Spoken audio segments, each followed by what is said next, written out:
Me friends and ఫ్యామిలీతో సరదాగా బయటకు వెళ్ళటానికి కారు లేదా అయితే వెంటనే ఈ నెంబర్కి కాల్ చేయండి.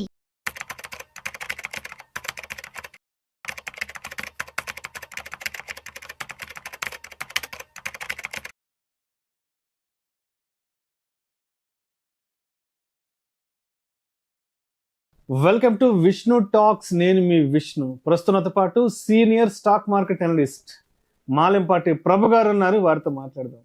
సార్ ప్రభు గారు నమస్తే సార్. నమస్తే అండి విష్ణు గారు. Welcome to Vishnu talks. Thank you అండి. Thank you very much for calling.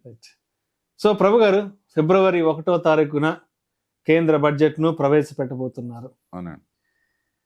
Budget అంటే స్టాక్ మార్కెట్ కి అది one of the biggest event. అవును. అసలు బడ్జెట్ రోజున ఎటువంటి అనౌన్స్మెంట్స్ ఉండబోతున్నాయి, ఎటువంటి అనౌన్స్మెంట్ వల్ల మార్కెట్ పైకి లేచే అవకాశం ఉంది, లేదంటే ఎటువంటి అనౌన్స్మెంట్స్ వల్ల మార్కెట్ పడిపోయే అవకాశం ఉందంటూ కూడా అందరూ చాలా ఆసక్తిగా ఎదురు చూస్తారు బడ్జెట్ ఈవెంట్ కోసం. కాబట్టి ఫిబ్రవరి 1న బడ్జెట్ రాబోతుంది కాబట్టి మనం ఒక 10 years వెనక్కి వెళ్దాం. అసలు 2014 నుంచి 2024 బడ్జెట్ వరకు గత 10 సంవత్సరాలలో బడ్జెట్ రోజున మార్కెట్ ఎలా బిహేవ్ చేసింది, ఎలా రియాక్ట్ అయింది, నిఫ్టీ అండ్ సెన్సెక్స్ పరిస్థితి ఏంటనేది ఒక్కసారి ఒక 10 years బ్యాక్ గ్రాఫ్కి వెళ్దాం. ఒకసారి చూద్దాం. క్రూషియల్ అండి మార్కెట్ కి బడ్జెట్ అనేది క్రూషియల్. అందరి చూపు దాని మీద ఉంటుంది.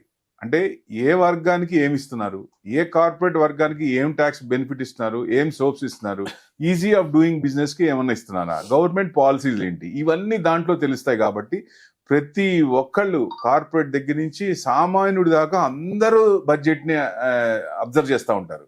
ఎందుకంటే లాస్ట్ అంతకు ముందు అయితే బడ్జెట్ చెప్తున్నప్పుడే కొన్ని బూస్ట్ ఇచ్చినప్పుడు అప్పర్ సీలింగ్ పడిన రోజులు కూడా ఉన్నాయి, నెగిటివ్ వచ్చినప్పుడు లోవర్ సీలింగ్ పడిన రోజులు కూడా ఉన్నాయి. కానీ ఇప్పుడు ఈ లాస్ట్ 10 years లో అంత సీలింగ్ పడి అంత లేవు. కానీ వాలటాలిటీ మటుకు కొంచెం బాగానే ఉందని చెప్పుకోవచ్చు.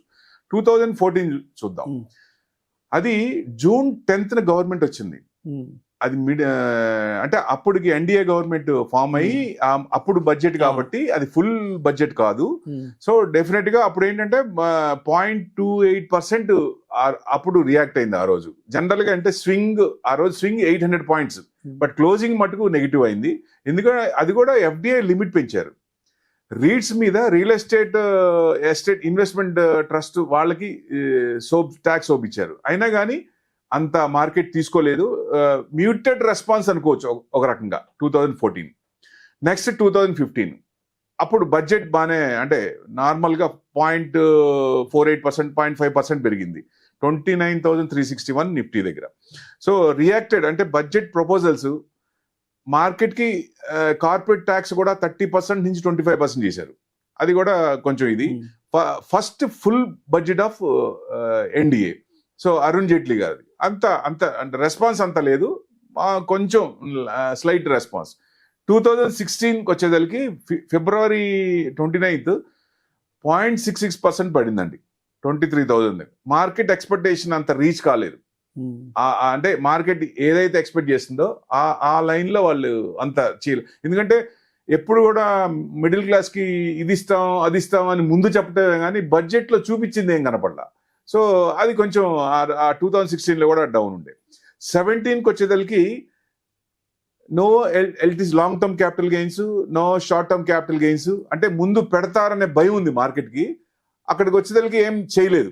సో మార్కెట్ గా 1.76% పెరిగింది అప్పుడు బడ్జెట్ రోజు. అంటే 2010 నుంచి 19 లోపల దానికంటే కొంచెం ఎక్కువ రియాక్ట్ అయింది ఆ రోజు. అంటే బడ్జెట్ ని కూడా అంతకుముందు రైల్వే బడ్జెట్ సపరేట్ ఉండేది. ఈ 17లోనే రైల్వే బడ్జెట్ ని ఎత్తేసి ఒకటి చేశారు. ఒకటి ప్లస్ మంత్ లాస్ట్ ఫిబ్రవరి లాస్ట్ ఉండే బడ్జెట్ ని తీసుకొచ్చి February 1st మార్చారు. 2017లో జరిగింది.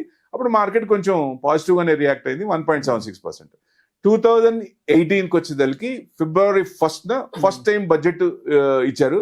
అంటే మార్కెట్ పెద్ద కాషియస్ లా అంత ఏమి రియాక్ట్ అవ్వలేదు. కానీ నార్మల్ అంటే ఎల్టీసీజీ ఇంట్రడ్యూస్ చేశారు. ఎప్పుడైతే కాంగ్రెస్ పాత టైంలో ఎల్టీసీ తీసేసిందో లాంగ్ టర్మ్ క్యాపిటల్ గెయిన్స్ మళ్ళీ ఇంట్రడ్యూస్ చేశారు. అది కొంచెం నెగిటివ్. డివిడెండ్ ట్యాక్స్ అంటే డివిడెండ్ ట్యాక్స్ కూడా చేశారు. అంటే డివిడెండ్ వచ్చే దాని మీద ట్యాక్స్ లేదు, అంతకుముందు కంపెనీలు కట్టేది, ఇండివిజువల్ కట్టుకోవాలనేది అది ఒకటి మార్చారు. అది కొంచెం ఇది. సో మార్కెట్ కొంచెం పాయింట్ అంటే పెద్ద బాగా నెగిటివ్ తీసుకోలేదు, 0.16% పడింది పెద్ద నెగిటివ్. అంటే నెక్స్ట్ 2019 మార్జినల్లీ హయ్యర్ అండి, బాగానే తీసుకుంది మార్కెట్. అప్పుడు ఎవరు? పీయూష్ గోయల్ గారు. అదే 2018 is lost budget for Arun Jaitley గారు. సో 19లో పీయూష్ గోయల్ ని తీసుకున్నారు. అప్పుడు మార్కెట్ అంటే మేజర్ బూస్ట్ ఏం మార్కెట్ పెద్ద అంటే ఇవ్వలేదు. బట్ పీయూష్ గోయల్ కి మార్కెట్ మీద పాజిటివ్ సెంటిమెంట్ ఉంటుంది. ఆయన వస్తే ఆయన మంచిగా ఉంటుంది అనే అభిప్రాయం ఉంటుంది కాబట్టి మార్కెట్ అప్పుడు బాగా పాజిటివ్ గా తీసుకుంది. 212 పాయింట్స్ పెరిగింది, 0.59%. అంటే 36,469 అక్కడ దాకా వచ్చింది. సో అంటే first 10,900 Nifty first time touch అయింది అప్పుడు, అదే ఫస్ట్ టైం. సో మార్కెట్ ఆయన ఉన్నారు కాబట్టి పెద్ద బూస్ట్ ఇవ్వాల, మార్కెట్ లో ఏమే ఇవ్వలే, కానీ ఆయన మీద పాజిటివ్ ఇది ఉంది. సో డెఫినెట్ గా ఆయన ఎక్కువ రియాక్ట్ అయ్యింది అనమాట దాని ప్రకారంగా. మార్కెట్స్ మీద ఎంత పాలసీలు మార్చకపోయినా 2020 it is the biggest fall అండి లాస్ట్ 12 years లో, బాగా పడింది. అదే సంవత్సరం కరోనా కూడా వెంటాడింది మార్కెట్ ని. అవును, అది కూడా అదే వెంటాడింది. బిఎస్సి 988 పాయింట్స్ పడింది, 2.43%, బాగా రియాక్ట్ అయింది. సో నిఫ్టీ కూడా 300 పాయింట్స్. అంటే అప్పుడు 300 పాయింట్స్ అంటే అనుకోవచ్చు, బట్ ఇప్పుడు 300 పాయింట్స్ అంటే నామినల్ అయిపోయింది. ప్రతిరోజు అది నెలకి 300 పాయింట్స్ మూవ్మెంట్ ఉంటే ఈ రోజుకి 1000 పాయింట్లు వెళ్ళిపోతుంది వస్తుంది నెలకి. అంత చేంజ్ అంటే అప్పట్లో ఇది టాప్ అనమాట, బిగ్గెస్ట్ ఫాల్ అనుకోవచ్చు ఒక రకంగా. ఏమి రిలీఫ్ మార్కెట్ కి ఏ రకంగా ఏ రిలీఫ్ ఇవ్వలేదు. సో అది ఒక తీసుకుంది. 2021 కంటే లాస్ట్ 20 years లో ఈ బడ్జెట్ ని చీర్ చేసింది అనుకోవచ్చు, గ్రోత్ ఓరియంటెడ్ అనుకోవచ్చు. దాదాపు 5% పెరిగింది, 48,600 బిఎస్సి.